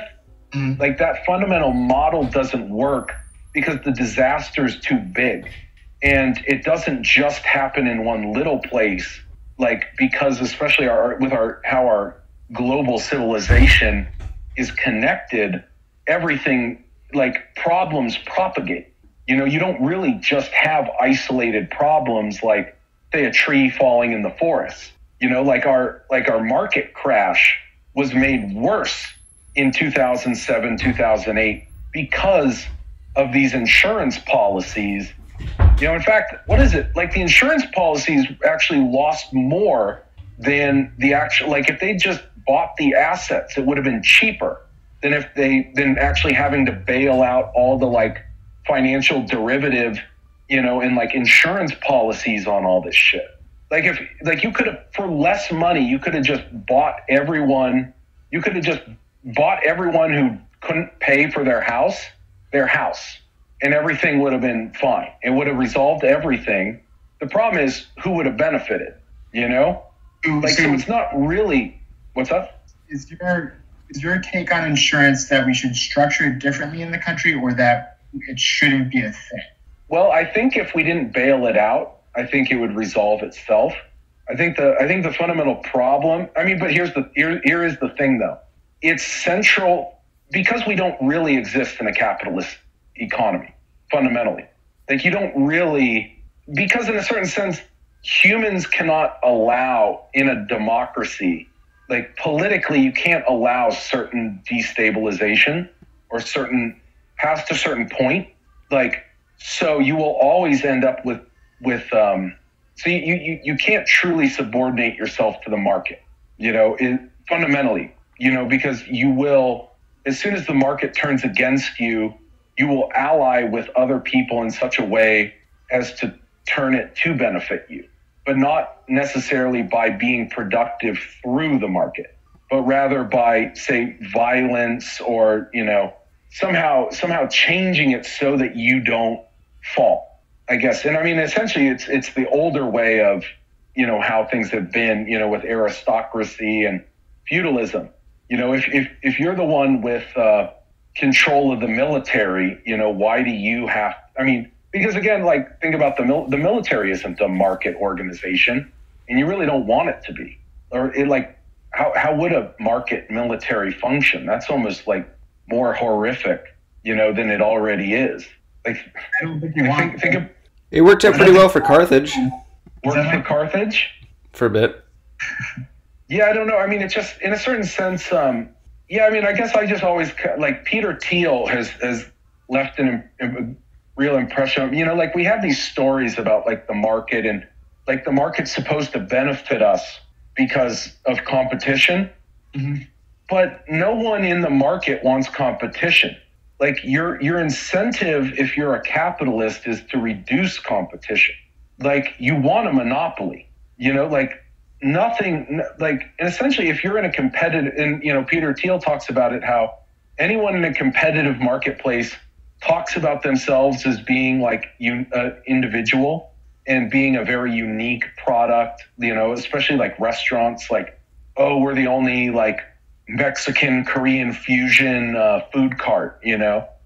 But in reality you're in the restaurant market, which is huge, you know. Or like he talks about how one reason all the green energy startups failed so badly was because they sold themselves as being a unique thing, like we're a new way of making energy. But it's like, no, your market is energy, and that's $1 trillion market and you're the teeniest little fish in it. Right. And the thing is, if you're actually serious about making a company that makes money, your number one priority is to have something that's hard to replicate and that has the features of a monopoly. But that's like not how we sell it. Like the myth is, oh no, like competition makes the capitalists work harder. But like capitalists aren't just like robots pursuing money and then like, or like animals like fighting for, you know, sexual reproduction, you know, and just like survival of the fittest sort of. Like they're humans and they can see like what's going on. They see trends and patterns and they see, oh yeah, if I keep doing this, like it's not going to work out that well for me. So like, what if I collude with like these other guys and we like, you know, we make lots of money. Like, why should I compete if I don't have to? You know, and so like, or like better yet, if you can be like now, if you can be the platform that other people, that essentially is the market itself. Like to be the market is way better than to be a player in the market. Yeah.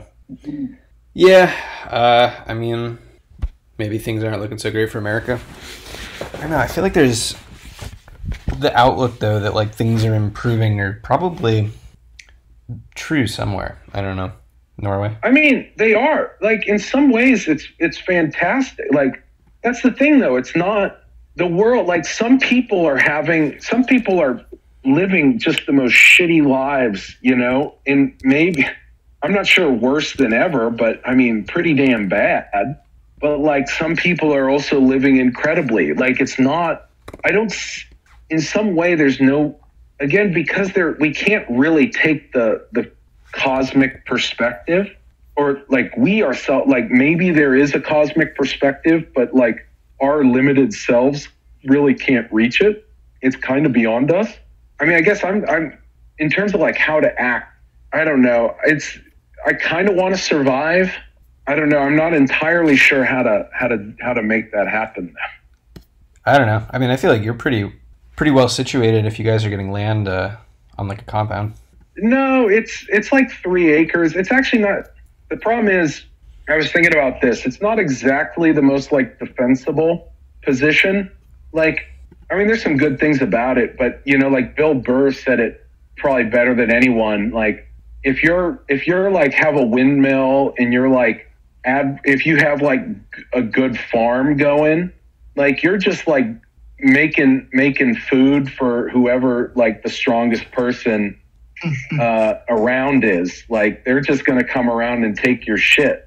You know, I mean, that's essentially like why farmers are lower than warriors in the caste system. Like farmers have always had the problem. In my view of how catastrophe will unfold is people with what land is left that's viable afterwards will band together and form like a feudal kind of system where it's like a oligarchy where the farmers are in power, the landholders. Only if the landholders also. Well, no, I disagree. Yeah, maybe not. Mainly because we have technology. Yeah. You know, I mean, or let me put it this way: the landholders will be the ones who also control the military, similar to in Rome. Yeah. Like the people who will actually work the land the farmers will be like serfs. Oh no, I'm sorry. That's what you know. That's what I mean. The people who own the land will be like the oligarchs. Yeah, but that's just the traditional. That's just the feudal state. You know, I mean, essentially, and it's just whoever's the most powerful through violence will determine, you know, who pays them what, or however much they can squeeze, you know, from their peasants before their peasants, you know, either mount. I mean, right now we have the power of being able to like stop, but that won't always be the case. You know, like in a certain sense, labor's power to strike, labor's power to not work is their biggest power, because if they all don't work, nothing gets done. You know, like you can't, the owner can't make money. The owner gets no food unless the people are working. I mean, of course, with robots, we may not even need that many people.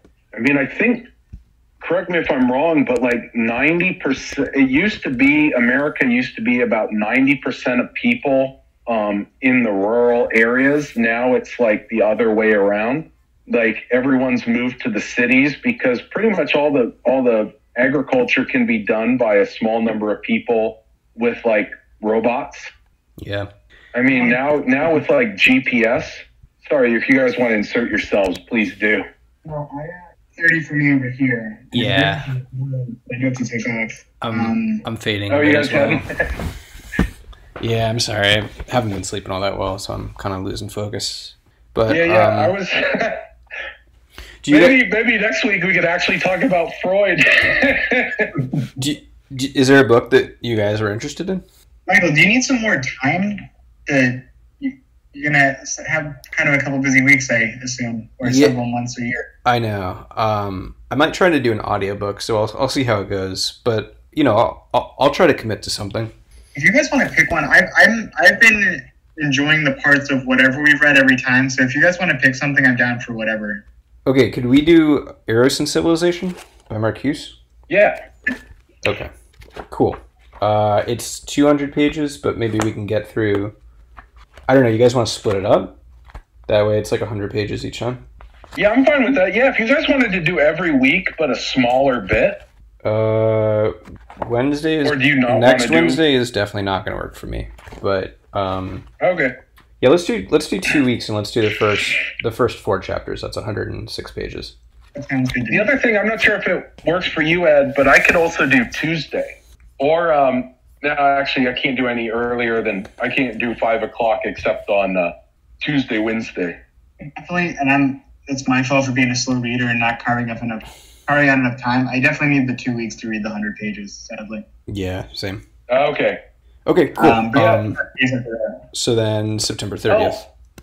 Hey, Mike, just before we go, I just wanted to ask what you guys thought about the idea of like super ego formation. One of the most interesting things about it that I saw was just the way that it's like we model our father within ourselves, or we model whatever authority is within ourselves.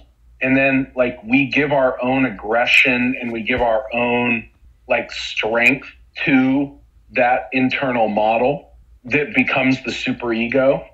So you're saying our superego is like a tyrant? Well, it can be. Yeah. Or I guess maybe let's close out this way. What do you guys see as the value in this in this thought at all? In not era civilization, in civilization its discontents, in Freud's thinking about psychology, What's the do value? you see? What value do you guys see? I see it as a sort of, I don't know, I like, maybe not specifically this book, but the way he thinks and the way this guy in The Denial of Death, I think he looks at very much at the raw facts of what our reality is, tries to strip down some of the more like optimistic parts of the way we perceive the world and say like, I'm not putting this very well, but No, it's fine. I don't put anything well. I like the kind of like counterintuitive or maybe less pretty ways that he sees the world, just kind of like in the perspective of just our raw nature. I found that really interesting. All right. Mike, you got any? What's the value? I don't know. I think he's right.